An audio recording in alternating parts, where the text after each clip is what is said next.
메시지 성경 빠른 통독, 오늘 말씀은 사도행전 5장에서 7장까지입니다.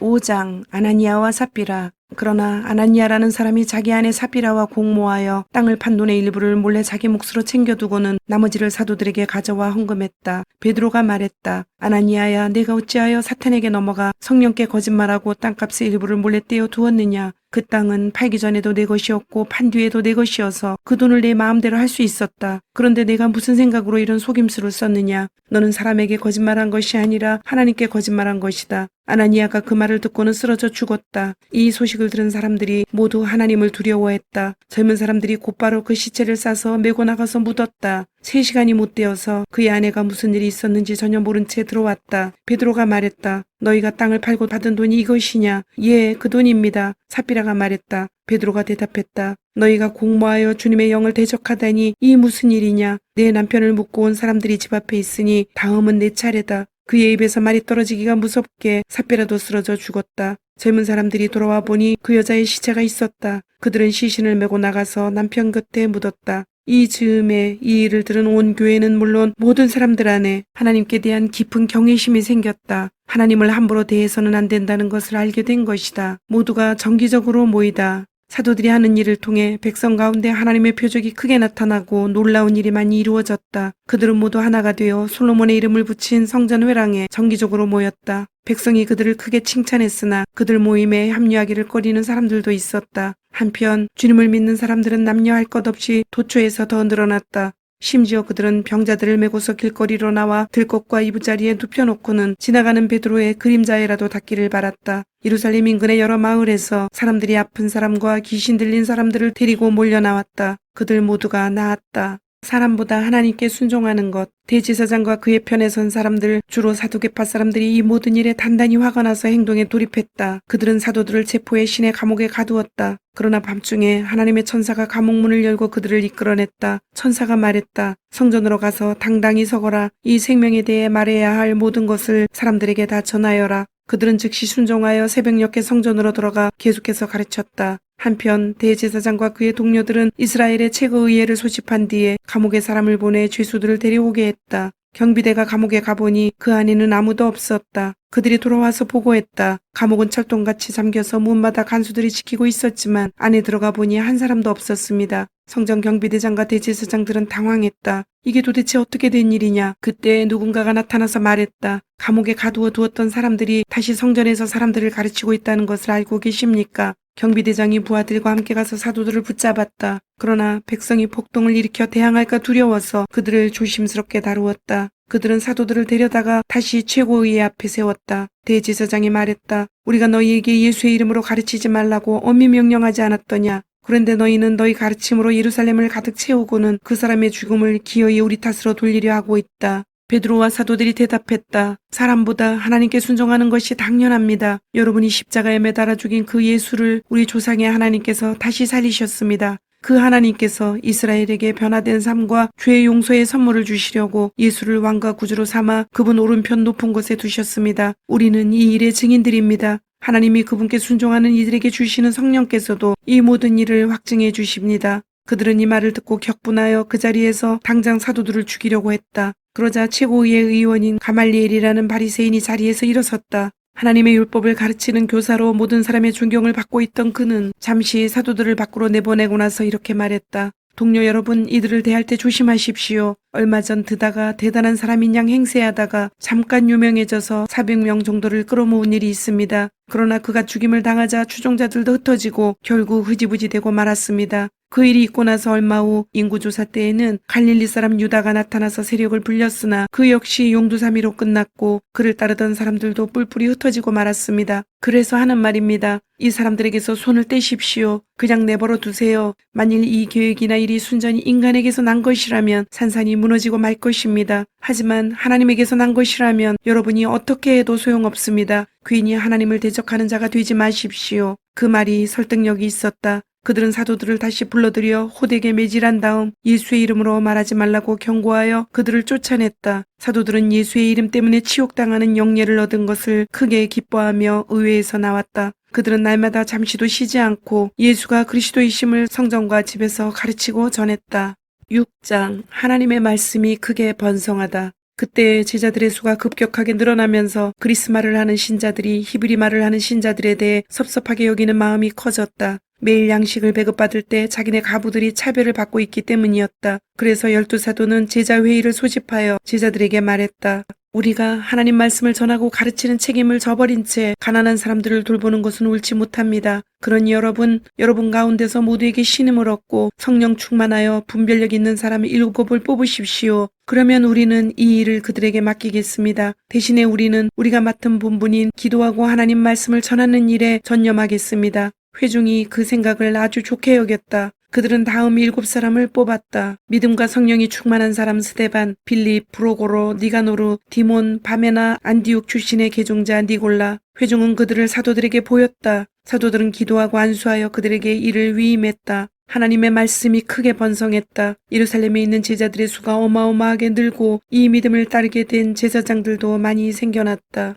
스데반은 하나님의 은혜와 능력이 차고 넘쳐서 백성 가운데 놀라운 일들을 행했다. 그것은 하나님이 그들 가운데 계신다는 틀림없는 표적이었다. 그때 회당에서 온 몇몇 사람들이 그를 반대하고 나서서 변론으로 그를 누르려고 했다. 그 무리는 종이었다가 자유인이 된 구레네 사람, 알렉산드리아 사람, 길리기아와 아시아 출신의 사람들로 이루어져 있었다. 그러나 스데반이 말하자 그들은 그의 지혜와 영적 기계를 당해내지 못했다. 그래서 그들은 몰래 사람들을 매수해 거짓말을 퍼뜨렸다. 이 사람이 모세와 하나님을 저주하는 것을 우리가 들었습니다. 그 말이 백성과 종교 지도자와 종교학자들의 마음을 휘저어 놓았다. 그들은 스데반을 잡아서 최고의회 앞으로 끌고 갔다. 그리고 자신들이 매수한 증인들을 앞세워 이렇게 증언했다. 이 사람은 쉬지 않고 이 거룩한 곳과 하나님의 율법을 욕하고 있습니다. 심지어 우리는 나사렛 예수가 이곳을 무너뜨릴 것이며 또한 모세가 우리에게 준 관습을 다 내버릴 것이라고 그가 말하는 것도 들었습니다. 최고의회에 앉아있던 모든 사람이 스데반을 쳐다보았다. 그들은 그에게서 눈을 뗄 수가 없었다. 그의 얼굴이 천사의 얼굴 같았다.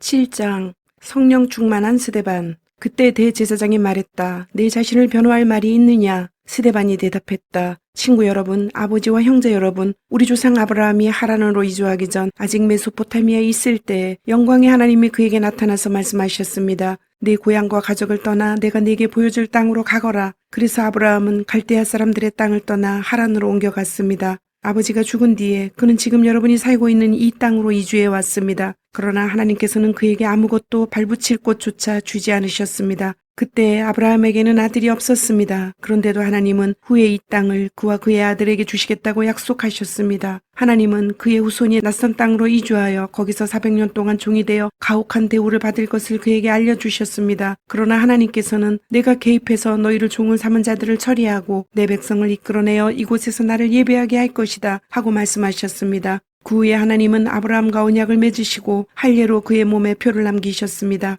아브라함은 아들 이삭을 낳고 8해 만에 그 몸에 할례의 표를 남겼습니다. 이삭이 야곱의 아버지가 되고 야곱이 12조상들의 아버지가 되는 동안에 그들은 저마다 언약의 표를 충실히 전했습니다. 그러나 그 조상들은 시기심에 불타서 요셉을 이집트의 노예로 보내버렸습니다. 그럼에도 불구하고 하나님이 그와 함께 하셔서 그를 모든 환란에서 구하셨을 뿐 아니라 그를 이집트 왕 바로의 눈에 띄게 하셨습니다. 바로는 요셉에게 크게 감동받아서 개인적 사물을 비롯해 온 나라 일을 그에게 맡겼습니다. 그 후에 이집트에서부터 가나안까지 전 지역에 기근이 들어 사람들의 고생이 말이 아니었습니다. 배고픈 우리 조상들은 양식을 얻고자 모든 것을 사사시 뒤졌으나 아무것도 찾을 수 없었습니다. 야곱이 이집트에 양식이 있다는 말을 듣고는 우리 조상들을 보내어 알아보게 했습니다. 소문이 사실임을 확인한 뒤에 그들은 양식을 구하려고 이집트로 다시 갔습니다. 그 방문 때 요셉은 형들에게 자신의 정체를 밝히고 야곱 일가를 바로에게 소개했습니다. 이어서 요셉은 아버지 야곱과 75명이나 되는 일가족을 모두 데려오게 했습니다. 그렇게 해서 야곱 일가가 이집트로 가게 된 것입니다. 야곱이 죽고 그 후에 우리 조상들도 죽었습니다. 그들은 세겜으로 옮겨져 전에 아브라함이 하몰의 자손에게 충분한 값을 치르고 산 무덤에 묻혔습니다. 하나님께서 아브라함에게 구원을 약속하신 400년이 다 되어갈 무렵 이집트에 있던 우리 백성의 수가 크게 늘어났습니다. 이제 요셉에 대해 들어보지 못한 왕이 이집트를 다스리고 있었습니다. 그는 우리 민족을 무자비하게 착취했습니다. 갓난아기들을 강제로 버리게 해서 비바람 속에 비참하게 죽게 했습니다. 바로 그러한 때에 모세가 태어났습니다. 그는 무척 준수한 아기였습니다. 부모가 3달 동안 그 아기를 집안에 숨겼으나 더 이상 숨길 수 없게 되자 그를 밖에 내놓았습니다. 그러자 바로의 딸이 그를 구해내어 자기 아들로 삼아 길렀습니다. 모세는 이집트 최고 학교에서 교육을 받았습니다. 그는 사상이나 체력이 모두 대단했습니다. 40살이 되자 모세는 자기 동족 히브리 사람들이 어떻게 지내는지 알고 싶어 그들의 형편을 살피러 나갔습니다. 그는 이집트 사람이 히브리 사람 하나를 괴롭히는 것을 보고는 끼어들어서 그 이집트 사람을 때려 눕히고 싸움에서 진 형제의 원수를 갚았습니다. 그는 히브리 형제들이 자기가 그들 편인 것을 기뻐할 줄 알았습니다. 나아가서 자신을 그들을 구해줄 하나님의 도구로 여길 줄 알았습니다. 그러나 그들은 그렇게 생각하지 않았습니다. 이튿날 히브리 사람 둘이 싸우고 있는데 모세가 다툼을 말리며 그들에게 서로 사이좋게 지내도록 권했습니다. 그대들은 형제 사이인데 왜 서로 치고 싸우는 것이요? 싸움을 시작한 사람이 말했습니다. 누가 당신을 우리 책임자로 세웠소? 어제 이집트 사람을 죽인 것처럼 나도 죽일 셈이요. 모세는 그 말을 듣고 소문이 퍼진 것을 알고는 죽을 힘을 다해 도망하여 미디안 땅에서 나그네로 살았습니다. 나그네로 살면서 그는 2 아들을 낳았습니다. 40년 후 시내산 광야에서 불타는 떨기나무 불꽃으로 가장한 천사가 그에게 나타났습니다. 모세는 자기 눈을 믿을 수 없어 자세히 보려고 다가갔습니다. 그때 그는 하나님의 음성을 들었습니다. 나는 내 조상 아브라함과 이삭과 야곱의 하나님이다. 소스라치게 놀란 모세는 눈을 감고 고개를 돌렸습니다. 하나님께서 말씀하셨습니다. 무릎을 꿇고 기도하여라. 내가 있는 곳은 거룩한 곳, 거룩한 땅이다. 내가 이집트에 있는 내 백성의 괴로움을 보았다. 내가 그들의 신음소리를 들었다. 내가 그들을 도우려고 왔다. 그러니 너는 준비하여라. 내가 너를 이집트로 다시 보내겠다. 이 모세는 전에 사람들로부터 누가 당신을 우리 책임자로 세웠소? 라는 말을 듣고 거부당했던 사람입니다. 이 모세는 불타는 떨기나무 속에서 천사들을 통해 불꽃을 발하시던 하나님께서 지도자와 구원자로 다시 보내신 사람입니다. 모세는 노예 생활에서 백성을 이끌어냈습니다. 그는 40년 동안 이집트 전역과 홍해와 광야에서 하나님의 표적과 이적을 베풀고 행했습니다. 이 모세는 백성에게 하나님께서 너희 후손 중에서 나와 같은 예언자 하나를 일으켜 세우실 것이다 라고 말한 사람입니다. 이 모세는 시내산에서 말하던 천사와 광야에 모인 여러분의 조상들 사이에 서서 그가 받은 생명의 말씀을 가져다가 우리에게 전해준 사람입니다. 그런데 우리 조상들은 그 말씀이 자신과 무관하다고 생각했습니다. 그들은 이집트의 옛 생활 방식을 갈망하며 아론에게 불평했습니다. 우리가 보고 따를 수 있는 신을 만들어 주시오. 우리를 인적조차 없는 이곳으로 끌어낸 모세가 어찌 되었는지 누가 알겠소. 그때 그들은 송아지 우상을 만들고 그 앞에 희생제물을 바치며 자기들이 대단한 종교 프로그램을 만들어낸 것처럼 자축했습니다. 하나님은 조금도 기뻐하지 않으셨습니다. 그래서 그들이 자기 방식대로 하게 내버려 두셨습니다. 새롭게 등장하는 모든 신에게 다 예배하게 두고 그 결과를 지고 살도록 내버려 두셨습니다.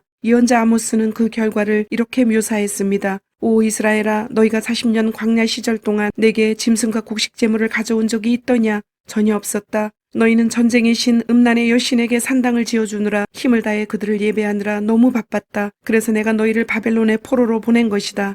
그 기간 동안 우리 조상들에게는 참된 예배를 드릴 장막 성소가 있었습니다. 그 장막은 모세가 하나님께서 알려주신 설계대로 만든 것이었습니다. 하나님이 그 땅에서 이방인들을 쫓아내실 때 그들은 장막을 가지고 여호수아를 따라갔고 그 장막은 다윗의 때까지도 있었습니다. 다윗은 하나님께 영구적인 예배 장소를 구했고 결국 솔로몬이 그것을 지었습니다. 그러나 지극히 높으신 하나님께서 목수와 석공이 만든 건물에 사신다는 뜻은 아닙니다. 예언자 이사야가 그것을 잘 기록했습니다. 하나님께서 말씀하신다. 하늘은 내 보좌이고 땅은 내 발을 쉬는 곳이다. 그러니 너희가 내게 무슨 집을 지어주겠느냐? 내가 물러나 쉴 만한 곳이 어디 있느냐? 내 쉴 곳은 이미 지어져 있다. 내가 그곳을 지었다. 그런데 여러분은 계속해서 웬 고집입니까? 여러분의 마음은 딱딱하게 굳어있고 여러분의 귀는 꽉 막혀 있습니다. 성령을 고의로 무시하니 여러분은 여러분의 조상과 다를 바 없습니다. 예언자들 가운데 그 같은 대우를 받지 않는 사람이 일찍이 있었습니까? 여러분의 조상들은 의로우신 이가 오실 것을 말하는 사람은 누구든지 죽였습니다.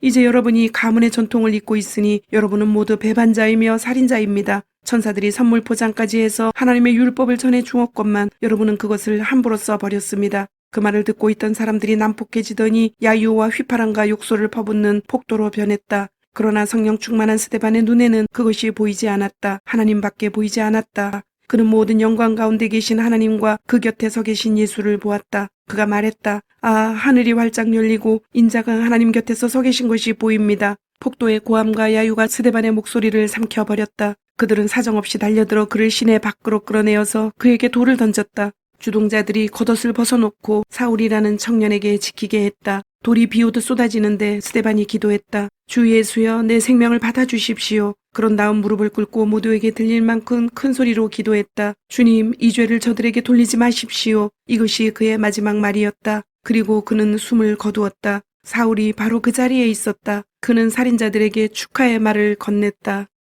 주님, 오늘도 말씀을 주심을 감사드립니다. 주신 말씀대로 오늘 하루도 주님의 모습을 닮아가며 말씀대로 순종하며 살도록 은혜와 용기를 주옵소서. 예수님의 이름으로 기도드립니다. 아멘.